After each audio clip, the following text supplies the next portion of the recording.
What is the best way to grow watercress in our ponds? That's the question I'm going to be answering in today's video. But why would we even want to grow watercress in our ponds? And the reason is, when grown under the right conditions, watercress can grow really quickly, which means it's a great way to remove excess nutrients from the water column. And this means clean, clear, algae-free water that's a safe living environment for your fish. So this is the pond that I'm going to be planting the watercress into today. This is my DIY above ground mini pond. And previously I have planted it in the bog filter. Now if you don't know what a bog filter is, this is my above pond DIY bog filter, and basically water is pumped into the bottom of a plastic container that is filled with gravel and planted with plants, and then the water then rises up through the gravel and plants and then exits back out into the pond through these two outlets. So having the watercress growing in the bog filter initially worked really well. However, it didn't take long for it to take over the entire bog filter, to the point where I was a little concerned it was actually going to block up the outlets, because all the roots and stuff started to go into the little outlet there. So I decided to take it out. Now, if I just show you my other pond, if we have a quick look over here, this is sort of like my main pond. Now, I've got two bog filters on this pond. This one here, and as you can see, I've got some watercress growing in this bog filter currently, and this was just a tiny little piece about 3 weeks ago, so you can see how it's already spread just in about 2 or 3 weeks. So you can see how it could potentially start to block that bog filter up. And if we have a look at this bog filter, this is also watercress, and that is what it will eventually become if you don't trim it and allow it to go a little bit wild.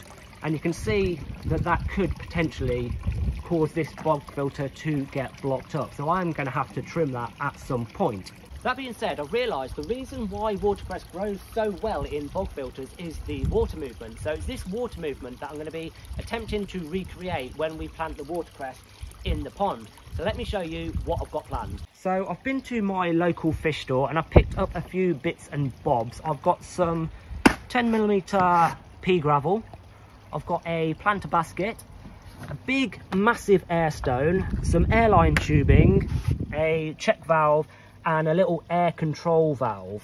And what I plan to do is I'm going to put the air stone into the bottom of the planter, and I'm going to fill the planter with the pea gravel, and the air stone is going to create movement all through the gravel and hopefully sort of replicate that water movement that we were getting in the bog filter. So first things first, I'm going to give this gravel a good old rinse off, ready to go into our planter basket.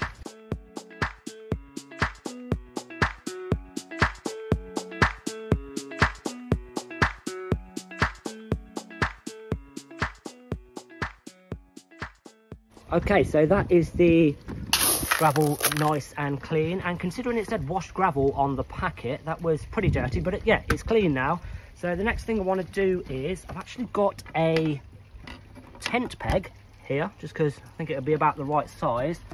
I just want to poke a little hole in the bottom of the basket here. I don't know if I'm going to be able to do this with one hand, but I'll give it a go. So yeah, push that through there, just big enough to thread the airline tubing in. So I'm going to get that airline tubing in and thread it through that hole, and then we'll be ready to put the gravel in.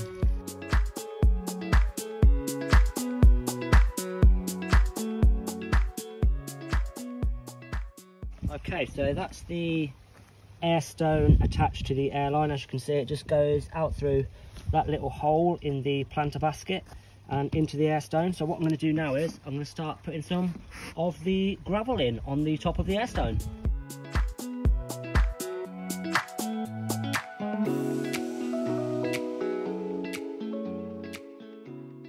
Okay, so I've added the gravel to the planter basket. I haven't filled it all the way to the top, just because I want to get it into the pond now, because I want this gravel level to be just below the water surface. So we'll get it in the pond and then we can add the gravel to get it to the right height.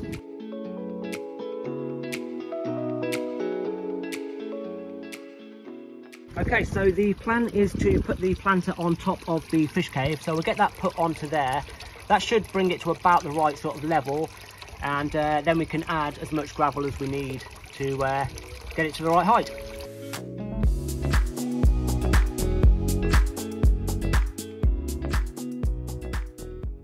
Okay, so that fits in just nicely there. It's just about the level of the pond. So what I'll do with this airline tubing is I'll put it along the top, along under there, then thread it out through there, and then in here, this is where I've got my little pre-filter, but I've also got my air pump, and I've got a spare one there, so I can plug it into there. So I'll get that all put into position now.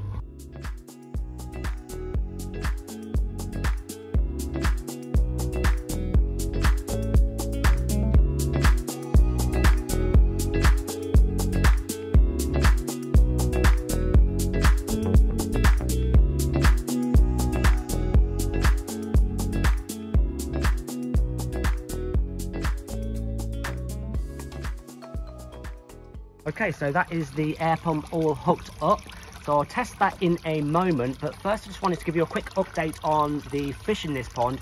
If you've seen some of my previous videos, you may have seen my goldfish rescue video. I rescued 2 little goldfish. One of them went into the pond a couple of weeks ago, but the second one got a little bit poorly for a while, so I had to keep him inside and quarantine him. But he has since made a full recovery, and last week I actually added him to the pond. And all 3 goldfish in here now, Mo, Tom and Jerry, are all getting on really well. That being said, let's get this pump turned on and check that it's all working.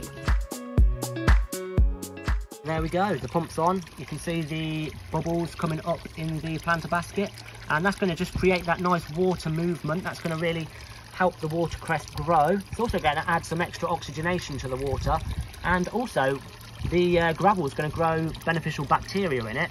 And with that water movement going through the gravel, that's also going to add a little bit of extra biological filtration to the system. So that's all good. So what I'm going to do now is I'm going to add a bit more gravel in, and we can get the watercress planted.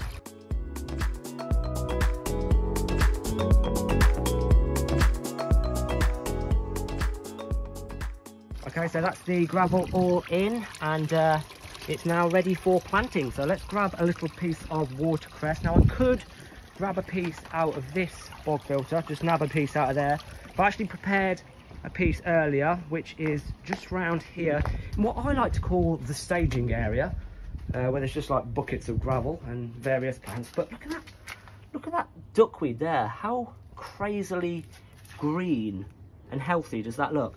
But anyway, yeah, I've got a piece of watercress here that I prepared earlier, which has just been floating in this little bucket. I would add a bit more, but I thought let's just put one tiny piece in like that. That way we can do an update in I don't know, 2-3 weeks or something. We'll see what that tiny piece of watercress grows into. So let's get that in.